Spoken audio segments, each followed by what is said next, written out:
Hey, Dan Passarelli here. Happy Wednesday, and hey, happy day off tomorrow in remembrance of President Jimmy Carter's passing.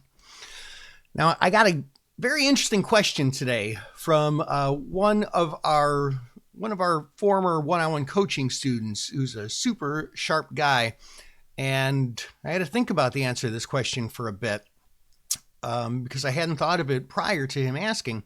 Take a look at these prices here in SPY.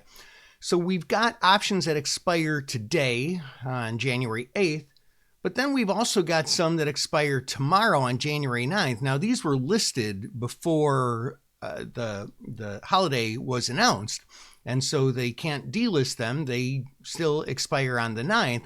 And so the question was, why are the prices different? Since there's no trading tomorrow, shouldn't they be the same?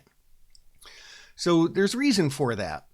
And that is because even though there's no trading tomorrow in options or in the underlying shares of SPY, there's still time for the options to reprice a bit and for the value of SPY to change, even though the price doesn't change. Now, what do I mean by that? Well, the Options Clearing Corporation announced that the settlement price for the January 9th options will change to the closing price of SPY today on January 8th. But SPY still trades in extended trading hours all the way up until 8:30 a.m. tomorrow morning. So the price of SPY will still change. Now, this is where it gets a little confusing. The closing price is still based on January 8th. So if I own the 589 calls, and it closes today at 589.38, which it's about to in about 3 minutes when I'm recording this, then my 589 calls will automatically get exercised. But what happens if during extended hours, spiders fall below 589, down to say 588.50? Well, I don't want to exercise those. So I'll have to turn in what is called a contrary exercise advice form, saying these are supposed to be automatically exercised, but don't exercise them. Wow. Now, even after 8, or if it goes up in extended hours above like 590, then I might want to exercise my 590 calls, even though they won't automatically exercise.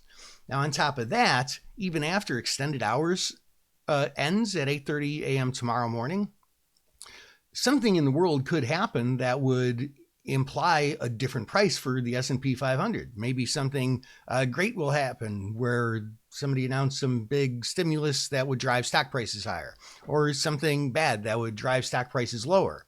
Well, you can still change that exercise until some point tomorrow that's determined by the exchanges. The OCC's cutoff is 6:30 p.m. Eastern time tomorrow, but the exchanges might make that a bit earlier. So it's all a little bit confusing, but remember, options are really priced on both price and value in cases like this.